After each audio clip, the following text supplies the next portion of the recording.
luka untuk bisa mencegah agar tidak terjadi bioburden. Dan bagaimana Pak cara perawatannya? Cara perawatan untuk di daerah mulut kita bisa menggunakan beberapa topika terapi seperti proses fasia tadi itu menjadi kaku dan dia akan membentuk struktur sesuai dengan apa yang kita kasih gitu teman-teman sekalian.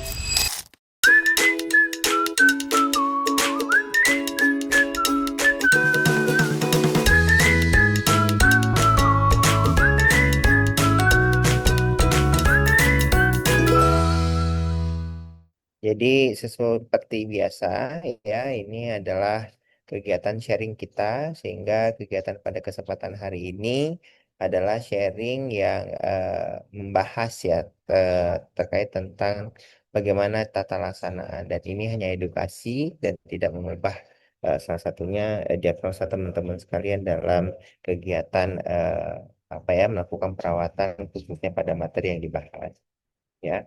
Oke, nah jadi hari ini luka bakar ya teman-teman.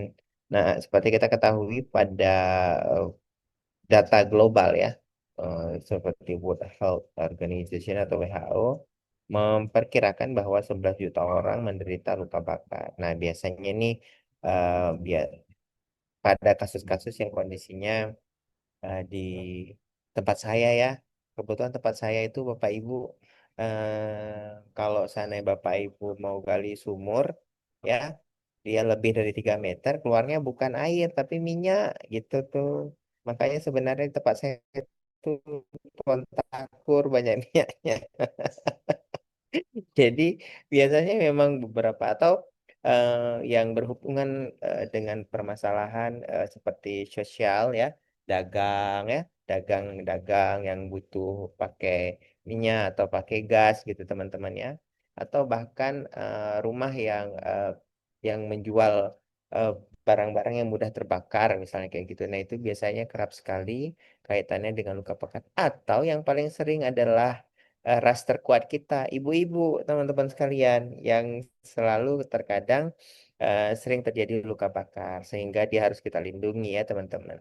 Tapi masalahnya pada luka bakar ini banyak problem komplikasinya adalah kontraktur, gitu tuh. Nah, kondisi kontraktur ini yang biasanya akan menimbulkan banyak sekali stigma di lingkungan kita yang menyebabkan banyak orang tidak mampu melakukan aktivitas, bahkan malu melakukan aktivitas gitu ya. Nah, sehingga em, kondisi ini yang biasanya setelah kalau dia lakukan perawatan itu butuh rehabilitasi yang benar-benar baik.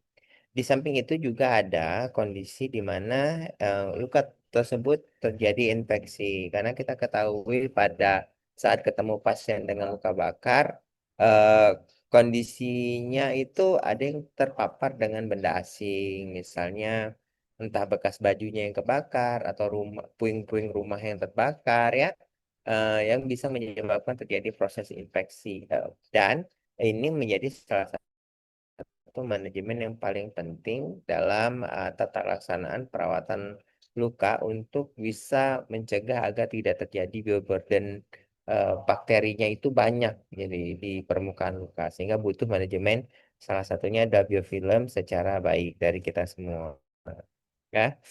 Nah, jadi kalau kita ngelihat ya terkait dengan klasifikasi luka bakar sendiri, itu derajatnya banyak sekali teman-teman sekalian. Ada derajat satu, superficial doang ya. Jadi dia hanya kemerahan doang. Derajat dua, dia mulai terjadi bulan. Derajat tiga, terjadi bulan adanya selap. Kemudian derajat derajat 4 yaitu mengenai otot dan tulang yang gimana derajat-derajat ini tergantung daripada kedalaman luka bakar atau seberapa lama orang terpapar dari luka bakar tersebut gitu ya. Nah, kemudian kita ketahui bahwa setiap orang dengan luka bakar yang harus kita hitung adalah seberapa luas terjadi luka bakarnya. Nah, gitu tuh. Apakah luka bakar yang terjadi di sini akan bisa menyebabkan terjadi problem yang dapat mengganggu aktivitas salah satunya misalnya seperti di aksila ya bagian-bagian lekukan tubuh kayak gitu tuh ya yang beberapa kontraktur terjadi gitu. Nah, dari kondisi ini teman-teman sekalian, kita butuh sekali untuk bisa mengecek. Dan ini nantinya tidak terlepas dari bagaimana cara kita melakukan resusitasi cairan. Jadi ya, semakin banyak kondisi luka bakar terjadi, berarti semakin banyak terjadi penguapan di tubuh dan semakin banyak prosesnya terjadi inflamasi. Makanya butuh resusitasi cairan. Jadi kita harus ngecek nih, namanya dengan TBSA ya. Nah, jadi inilah yang nanti kondisi akan kita lihat. Dan beberapa keparahan yang biasanya kita juga lihat, apakah kondisinya bisa dilakukan perawatan di kita, ya. Salah satunya di sini tuh kita bisa lihat kalau dia kondisinya pada orang dewasa kurang dari 15%, itu masih bisa kita lakukan perawatan tanpa ada permasalahan di eh, tanda-tanda vital ya. Kemudian sedang itu 15 sampai 25 teman-teman itu masih bisa kita lakukan perawatan tanpa dia ada trauma inhalasi. Dan yang ketiga adalah berat ya, di mana dia lebih dari 25 dan biasanya ini terjadi akibat luka bakar yang di bagian eh, bagian-bagian yang vital atau di daerah-daerah yang misalnya inhalasi atau trauma inhalasi tadi ya, yang bisa menyebabkan terjadi kerusakan yang cukup besar sehingga kita harus melakukan proses rujukan.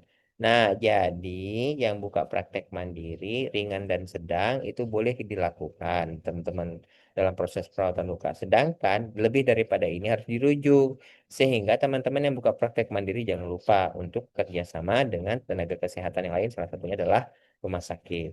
Nah, jadi komplikasi yang paling berat biasanya itu setelah rehab. Jadi pada saat perawatan biasanya luka bakar tuh bagus, baik. Tapi jika tidak dilakukan proses evaluasi secara benar, maka eh, kondisi terjadi kerusakan. Biasanya ini pada area-area yang mungkin cukup luas ya, teman-teman. Jadi lebih dari 60% itu biasanya akan menyebabkan terjadinya proses maturasi yang butuh lumayan agak lama sehingga memancing adanya permasalahan proses daripada si em, epitelisasi untuk bisa menyatu gitu, untuk bisa dia matur gitu ya. Sehingga ketika dalam proses matur, misalnya dalam 2 sampai 3 tahun tadi prosesnya, itu ada bagian-bagian mungkin yang sering dilakukan proses pergerakan atau bahkan ada posisi yang kita lakukan tidak benar yang bisa menyebabkan terjadinya kontraktur gitu teman-teman. Contoh misalnya melakukan band-aid atau pendek di tangan, disatuin misalnya kayak gitu, tiba-tiba dia bisa jadi lengket. Atau kondisinya dia ada bagian lekukan yang kita tidak melepaskan bagian lekukan tersebut, dia akan menjadi kontraktur. Nah, area-area tersebut itu terjadi karena apa? Karena ini sebenarnya, ini proses remodeling tadi yang saya bilang. Jadi pada saat proses dia sudah terjadi maturasi, ada area yang tidak kita berikan posisi secara normal, itu yang akan membuat proses fascia tadi itu menjadi kaku dan dia akan membentuk struktur sesuai dengan apa yang kita kasih gitu teman-teman sekalian. Di mana sintesa kolagen pada saat dia terjadi yang namanya remodeling atau revitalisasi ya, dia akan membentuk sistem daripada matrik yang saling berkaitan dengan satu dengan yang lain gitu tuh. Nah, di mana kolagen ini ketika kondisinya matur, dia tidak terjadi eh, apa namanya proses ikatan yang bagus atau dia tidak terjadi apa namanya di dilakukan latihan pada area-area yang kemungkinan besar dia terjadi kontraktur, maka proses maturasi ini akan matur dan banyak pasien-pasien yang akan terjadi yang namanya kontraktur teman-teman sekalian. Nah, biasanya ini di area-area yang tadi saya sudah bilang leher, ketiak, ya, siku, sendi. Nah, sehingga proses epitalisasinya yang menyebabkan terjadi kecacatan. Nah, ini yang kondisinya jangan sampai terjadi ya pada saat teman-teman melakukan proses perawatan. Sehingga kegiatan ini butuh banyak sekali proses perawatan dengan baik. Bahkan ada beberapa kondisi pasien-pasien yang sering terjadi, itu terjadi kontraktur nih, kayak gini nih, teman-teman. Nah, nah, ini dia, coba lihat. ya. Area-area yang biasanya sering terjadi kontraktur itu bisa tangan. Yang penting daerah-daerah yang terjadi adanya lipatan lah gitu. Nah, jadi bagaimana cara kita untuk bisa mencegah agar tidak terjadi proses kontraktur ini? Yaitu menjaga bagian-bagian yang ada di bagian struktur anatomi yang berlekuk di tubuh ini itu harus kita jaga. Jadi kalau misalnya ini salah satu treatmentnya ya. Jadi pasien-pasien yang kondisinya dia mulai terjadi eh, kekakuan pada tangan, nah ini kita menggunakan palek agar si tangan tadi itu bisa balik lurus lagi dan mampu kita lakukan rehabilitasi secara balik sehingga dia bisa menulis, dia kondisinya bisa pegang gayung kayak gitu ya untuk perawatannya. Nah, jadi di sesi yang kita diskusikan sebelumnya, jadi ada luka bakar akibat air panas 4 hari, kemudian terapi cairan sudah bagus ya, dan perawatan luka di RS dikasihnya bioplasenta dan gauss. Luka bakar ini derajat 2 superficial dan deep partial thickness, artinya dia ada derajat 2 dan derajat eh, 2 dan 2A gitu ya, di kondisinya bisa terjadi. Makanya bisa kita lihat nih teman-teman, ada sudah terjadi nekrosis atau SLAF. Nah, kasus-kasus seperti ini kita harus lakuin apa? Kalau dia ada bula, berarti bulanya dikeluarkan dulu ya. Kemudian jangan dikupas. Terus bagian-bagian yang kondisinya terjadi nekrosis, jangan dikupas pentingnya. Kalau ada bula dikeluarin aja cairannya. Kalau seandainya dia nekrosis, jangan dikupas, biarin aja. Nah, sifat penanganan kita dengan metode autolisis Debedemen itu adalah salah satu bentuk untuk bisa menurunkan inflamasi secepat mungkin. Dengan cara apa? Dengan cara pemberian beberapa topika terapi yang memberikan efek moisture gitu tuh. Di mana efek moisture itu yang nanti akan memberikan dampak dingin yang dimana dingin itu akan menurunkan inflamasi yang terjadi pada kondisi pasien khususnya pada luka bakar gitu ya. Nah, jadi tekniknya gimana? Kita lakuin otolisis, tetap ya otolisis. Modelnya tetap otolisis. Nah, kemudian setelah kita otolisis, teman-teman sekalian kita tutup, dia prosesnya kurang lebih 3 hari ya, kita mm, buka lagi. Nah, yang perlu dipahami sama teman-teman adalah bagian-bagian yang terjadi daerah lipatan atau kondisinya bagian yang harusnya dia dapat melakukan pergerakan secara baik. Ini dievaluasi. Contoh kalau udah bandit, coba dicek apa pasiennya bisa melakukan pergerakan atau tidak. Kayak gitu, ya. Di tangan, di kaki juga begitu. Apakah dia kondisinya bisa melakukan pergerakan atau tidak? Karena kalau dia nggak bisa melakukan pergerakan, proses maturasi yang terjadi pada pasien tersebut itu akan berdampak terhadap epitelisasi yang dia akan bisa menyatu antara satu dengan yang lain sehingga kosmetiknya tuh nggak bagus gitu tuh. Nah, sehingga nah ini hasil daripada proses apa namanya autolisis debridement teman-teman. Jadi pada saat terjadi autolisis debridement, dia akan menyupport proses yang dikenal dengan epitelisasi tadi berjalan sambil kita evaluasi dengan bandaging yang benar. Sehingga proses ini tadi ya antara epitel yang memang dia strukturnya tadi bagus, dia tetap bagus karena kita udah apa namanya udah cegah dari awal agar tidak terjadi kontraktur dan pasien juga bisa dilakukan rehabilitasi dengan tadi ya kita evaluasi tangannya bisa bergerak atau tidak gitu. Nah, di grup juga ada yang bertanya bagaimana kondisinya kalau seandainya terjadi trauma di inhalasi. Jadi biasanya trauma trauma di bagian mulut atau inhalasi yang menjadi permasalahan itu adalah apakah dia terjadi gangguan airway atau tidak. Jika dia terjadi jalannya airway, yang harus teman-teman lakukan adalah intubasi. Kalau nggak bisa intubasi berarti tracheostomi pasiennya. Itu dia. Untuk apa? Untuk perbaikan jalan aliran udara, aliran oksigen, teman-teman sekalian. Nah, terus yang kedua, kalau seandainya inhalasinya tidak terganggu, berarti yang kita evaluasi adalah bagaimana cara nutrisi dia minum.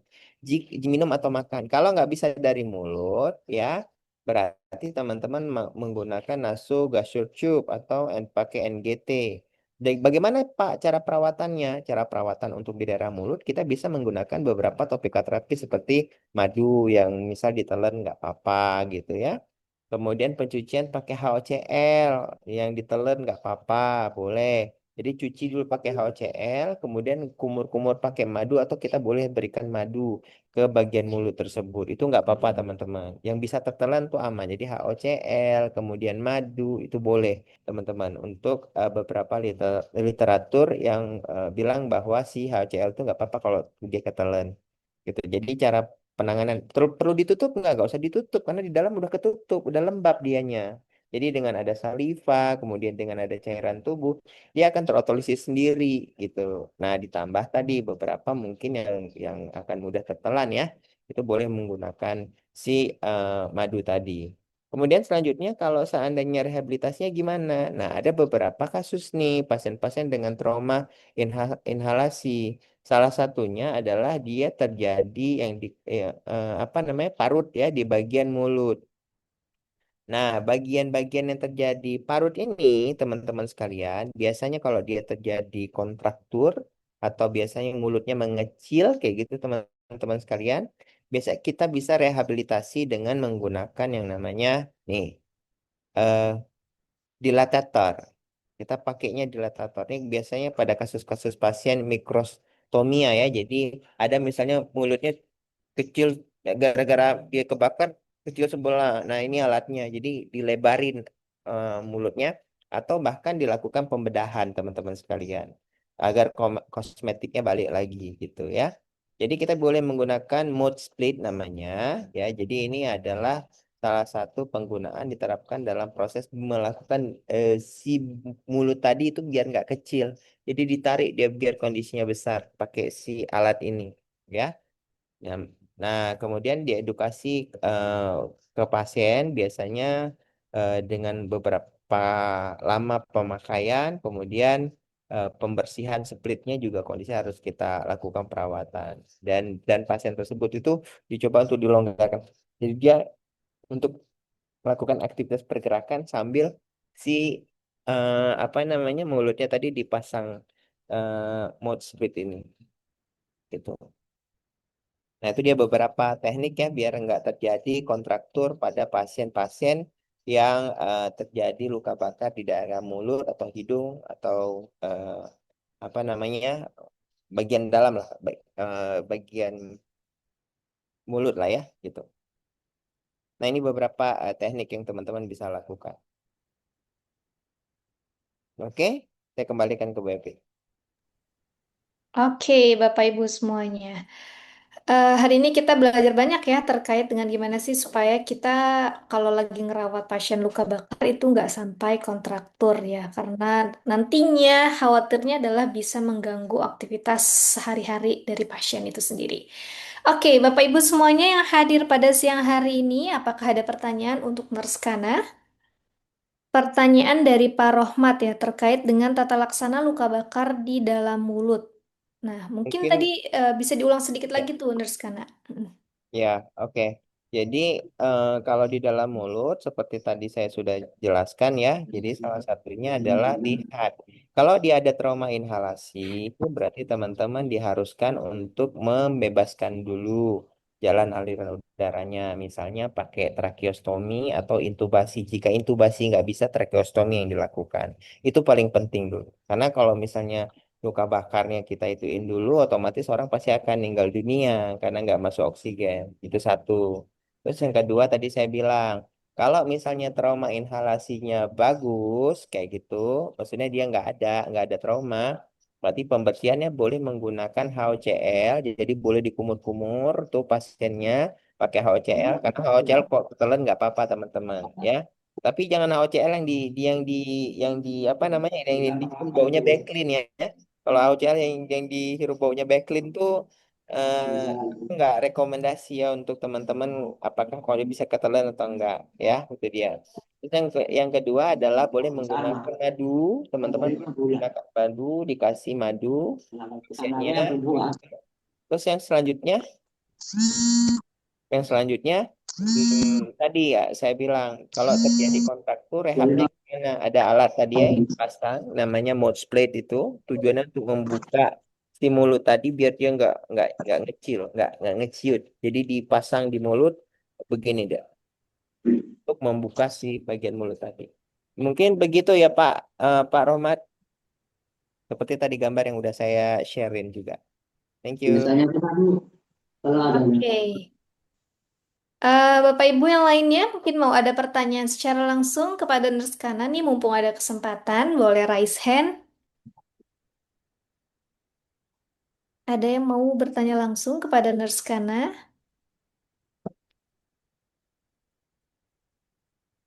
Sebenarnya tadi banyak pertanyaan juga nih Nurse Kana di dalam grupnya WhatsApp Mental Health Academy ya terkait dengan keloid. Nah biasanya kan kalau luka bakar itu juga em, terakhirnya gitu ya, biasanya timbul keloid gitu. Nah sebenarnya kalau penata laksanaan keloid sendiri dengan menggunakan silikon scar itu bisa kita aplikasikan saat apa sih Nurse Kana?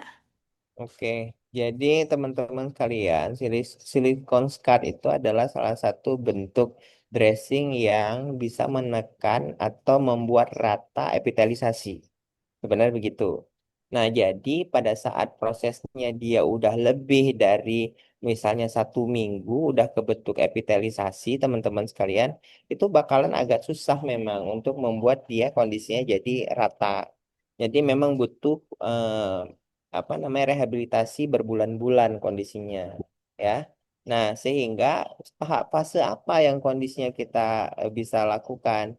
Jadi fasenya itu setelah dia terjadi reepitelisasi dalam kurun waktu 1 sampai 5 hari, teman-teman sekalian, itu kondisinya bisa diberikan apa namanya kayak dermalan ya, silikon scar itu teman-teman boleh lakukan, boleh kasih langsung. Apalagi kasusnya mungkin dia terlampau lebar. Kenapa saya bilang seperti itu? Karena pada saat kasus terlampau lebar, maturasi yang terjadi pada pasien-pasien dengan kasus-kasus mungkin spesialnya dengan luka bakar itu harus betul-betul ditekan secara cepat sehingga dia tuh nggak naik teman-teman. Jadi nggak bergerak dia. Jadi langsung dikasih kayak gitu tuh. Setelah dia 1 sampai 5 hari lah proses epitalisasi. Tapi kalau udah 2 minggu kayak gitu, ya biasanya kita butuh ada beberapa apa namanya tuh beberapa treatment. Biasanya bisa suntik Kenacort kayak gitu. Kita suntik dulu pakai Kenacort, baru dipakaikan si apa namanya silikon scar itu, ya. Jadi memang beberapa kasus yang kondisinya dia udah tebel banget gitu, udah jadi itu nggak bisa lagi kita untuk eh, kasih hanya silikon scar, tapi harus kondisinya kita apa namanya kombinasi dengan adjunctive terapi yang lain. Jadi bisa suntik, ya, itu dia. Yap. Nah, seperti itu Bapak Ibu semuanya ya. Tadi sudah sangat-sangat terjawab Bapak Ibu. Waktu untuk pemasangan silikon scar supaya mengatasi dari keloid itu sendiri. Oke, Bapak Ibu semuanya. Hari ini cukup jelas ya penjelasan dari Nurse Kana Fajar terkait dengan luka bakar, khususnya adalah terkait dengan kontraktur. Gimana sih cara kita supaya menjaga supaya nggak terjadi kontraktur pada pasien pasca mengalami luka bakar. Terima kasih banyak Nurse Kana Fajar hari ini sudah sharing ke kita semuanya. Semoga sehat selalu. Kita akan ketemu lagi di sesi-sesi selanjutnya lagi bersama dengan Solusi Medical Event dan juga Medco Fazil Academy. Sampai ketemu di grup lagi dulu. Jadi buat Bapak Ibu semuanya mungkin yang siang hari ini masih belum kepikiran mau bertanya apa dengan Nurse Kana Fajar, kita masih open untuk diskusi lanjutan di grupnya WhatsApp Medco Fazil Academy. So, terima kasih banyak untuk siang hari ini. Bye semuanya Bapak Ibu. Wassalamualaikum warahmatullahi wabarakatuh.